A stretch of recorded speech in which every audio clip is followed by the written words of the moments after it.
नमस्कार, आप सभी को बिहार मिथिला न्यूज़ में स्वागत है। अभी आरजेडी के प्रदेश कार्यालय में है, मेरे साथ सुचंदर राम जी हैं। सर बहुत-बहुत स्वागत है सर। चलिए आपको भी स्वागत है, आपके देखने वाले, पसंद करने वाले को भी स्वागत। जिस तरीके से सर बुलडोज़र चल रहा है सर बिहार में, उसको लेकर तमाम जो गरीब है वो परेशान हो रहे हैं सर। अब बढ़ के यूपी मॉडल सर बिहार में लाया जाएगा सर। देखिए, दलितों के साथ नाइंसाफ़ी हो रही है। मैं इसकी निंदा करता हूँ, जो घटनाएँ जो इस तरीक़ा से हुई है, दलित समाज के ऊपर जिस तरीक़ा का अत्याचार, शोषण और हुआ है, ये ठंडी के मौसम में सारे लोग ठंड के मौसम में गर्मी कपड़ा के लिए, कंबल के लिए तरस रहे हैं और उस मज़दूर के साथ नाइंसाफ़ी सरकार बिहार की सरकार कर रही है। यूपी का देखा-देखी कर रही है, बिहार में नहीं चलेगा। जब तक तेजस्वी प्रसाद यादव जी, लालू प्रसाद यादव जी हैं, तब तक गरीबों पर कोई अत्याचार नहीं करेगा और हम लोग गरीबों की मामला लेकर सड़क से लेकर सदन तक हम लोग संघर्ष करने का काम करेंगे। सर राबड़ी आवास को लेकर नोटिस जारी हुआ है सर, क्या कुछ कहिएगा? जैसे राबड़ी माता कहे जाते हैं बिहार के, पूर्व मुख्यमंत्री रहे हैं सर। देखिए, राबड़ी जी हमारी माता समान हैं और राष्ट्रीय जनता दल के नेता हैं और 20 साल से उस आवास में मैं रह रही है। और वैसे आवास को यह जो है कि अपनी जो है कि शासन और सत्ता का ताकत दिखा करके, भय दिखा कर करके और उनके साथ जो उन्हें अपमानित करने का काम किया गया है।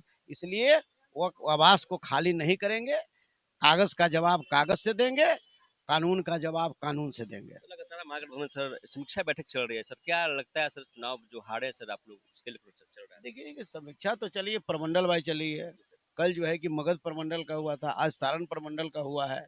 इस तरीक़ा से बारी-बारी से हम लोग का जो ये प्रमंडल वाइज़ होता है। पूरे प्रमंडल की बात को हम लोग जब देख लेंगे, इसके बाद हम लोग जो है पूरी चीज़ को मंगनी लाल मंडल जी प्रदेश अध्यक्ष जी के नेतृत्व में तेजस्वी यादव और लालू प्रसाद यादव जी को अवगत कराएँगे और कहाँ-कहाँ क्या चूक हुई, इसके बाद हम आपको बताएँगे। सर गाने जिस तरीके से आरजेडी पर गाना चलता था, जातिवाद पे गाना चलता था, जिसे पार्टी ने अंकुश लगाया, सर लगता है कि तो चुनाव से पहले ही अंकुश लगाना चाहिए था। नहीं देखिए, इस तरीक़ा की बातें तो होनी चाहिए थी। ये गाना पर जो है कि हम लोग को पहल करना चाहिए था, लेकिन इस पर कहीं न कहीं चूक हुई है, जिस पर बादे में सहित लोगों ने नोटिस जारी किया है कि भाई बिना कहने का मतलब कि आप आरजेडी के कंसर्निंग को आप कोई गाना आप आरजेडी पर नहीं बना सकते हैं, उस पर काम करते इस तरह। सभी को बिहार मिथिला न्यूज में स्वागत है। जिस तरीके से राबड़ी जी को लेकर के नोटिस जारी किया गया है, उनके आवास को लेकर के मेरे साथ अभी कट्टावर नेता हैं आरजेडी का। सर बहुत बहुत स्वागत है सर मिथिला न्यूज में। नमस्कार। जिस तरीके से सर पूर्व मुख्यमंत्री हैं, उनके ऊपर नोटिस जारी किया है। देखिए, ये द्वेष की राजनीति कर रहे हैं भाजपा वाले। हमको नहीं लगता कि नीतीश कुमार जी को ये जानकारी भी होगी कि उनका मकान जो है वो खाली कराया जा रहा है। माननीय राबड़ी देवी जी मुख्यमंत्री रही हैं और बिहार में प्रावधान है जो मुख्यमंत्री रहता है उसे आजीवन आवास दिया जाता है। ये बहुत पुराना आवास है, बहुत सालों से, विगत सालों से वो रहते आ रही है और माननीय लालू प्रसाद जी भी मुख्यमंत्री रहे हुए हैं। ये आवास खाली कराना दुर्भाग्यपूर्ण है। ये द्वेष की राजनीति कर रहे हैं भाजपा वाले। सर अभी जो है लगातार जो है समीक्षा बैठक सरकार की जो है। समीक्षा बैठक थोड़ी एक हार का क्या कारण है क्या नहीं, उस पर समीक्षा बैठक तो करेंगे ना भाई, क्या वजह है क्या रही क्या नहीं, इस पर समीक्षा बैठक तो होनी चाहिए, हो रही है। जिस तरीके से सर बिहार में बुलडोजर चल रहा है सर, सम्राट चौधरी मंत्री बनता है तो इससे बुलडोजर सर चलना शुरू हो गया है। ये दुर्भाग्य है, बुलडोजर चलाना, गरीब गुरबाओं का घर को तोड़ा जा रहा है, ये दुर्भाग्य है। गरीब गुरबाओं को अब से भी समझना चाहिए कि इंडिया गठबंधन की सरकार बनती तो गरीब गुरबाओं पर जुल्म नहीं होता। ये बीजेपी की सरकार है, पैसे वाली पूंजीवादियों की सरकार है, तो ये बुलडोजर गरीबों को तो चलाएंगे ही ना। इनका तो चाल चलित्र चेहरा गंदा ना है जी, ये तो बुलडोजर वादी लोग हैं, बुलडोजर चलाते हैं। बिहार में सर यूपी मॉडल लाया गया है, बुलडोजर बाबा के नाम से जाने जाने क्या कुछ करेंगे? अब देखिए, वो तो बीजेपी प्रत्यक्ष रूप से सरकार चला रही है। नीतीश जी से गृह मंत्रालय छीन लिया गया, अब विधानसभा अध्यक्ष के लिए भी झगड़ा हो रहा है, इनको कठपुतली बना दिया गया। बाकी राज तो बीजेपी वाले ही कर रहे हैं। आप लोग बोलते हैं सर कि नीतीश कुमार जी अस्वस्थ हो चुके हैं, लोग बोलते हैं कि नीतीश कुमार जी अभी भी यंग है, काम कर देखिए, सकते हैं। उम्र का मुताबिक तो हर आदमी को जैसे कि एज हो जाता है, ओल्ड एज में तो भाई तो स्वास्थ्य उतना अच्छा नहीं ना रहता। अब आज का आपका 20 साल के बाद ये स्वास्थ्य रहेगा जो आज है, तो उम्र तो हो गई है, 70+ है नीतीश कुमार जी। भाई उम्र के मुताबिक तो बुढ़ापा आ जाता है, तो बीमारी तो लगी रहती है ना। नीतीश चाचा जाकर जरूर करेंगे सर।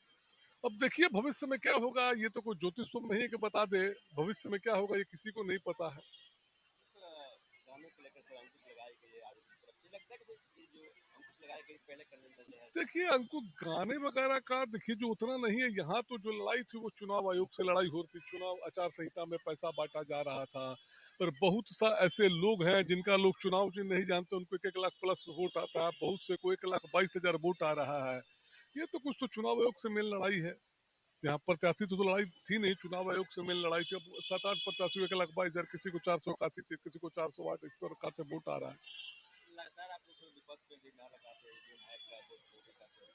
क्या लगता है सर इस बार चुनाव में वोट मोदी की चाहिए? बिल्कुल बिल्कुल लग तो रहा है, लेकिन अब इसका कुछ साक्ष्य नहीं है, लेकिन लग रहा है। वोट इतना, महागठबंधन की रैलियों में इतनी भीड़ होती थी, लेकिन आज कहाँ गया वोट? वोट दिया और कहाँ गया?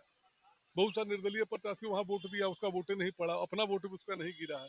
जरूर कुछ घालमेल तो है इसमें। बिहार वासियों पर क्या कुछ कहेंगे, इस तरीके से परिणाम आया है बिहार में? बिहार वासियों क्या कहेंगे? बिहार वासियों ने अब जो, ये जनादेश नहीं, ये घनादेश है। धन्यवाद सर। मेरे साथ रंजीत सिंह जी हैं जो कि आरजेडी कट्टावर नेता हैं और इस तरीके से अपनी बातों को रखे हैं। आप बने रहिएगा और अब आरजेडी के अभी प्रदेश कार्यालय में हैं और यहाँ पे समीक्षा बैठक चल रही है, लगातार आपको तस्वीरें दिखा रहे हैं। आप बने रहें बिहार मिथिला न्यूज़ के साथ। अगर चैनल पर नहीं हो तो चैनल को सब्सक्राइब कर लीजिएगा, इस वीडियो को दबा के शेयर कीजिएगा। तब तक के लिए नमस्कार, जय हिंद।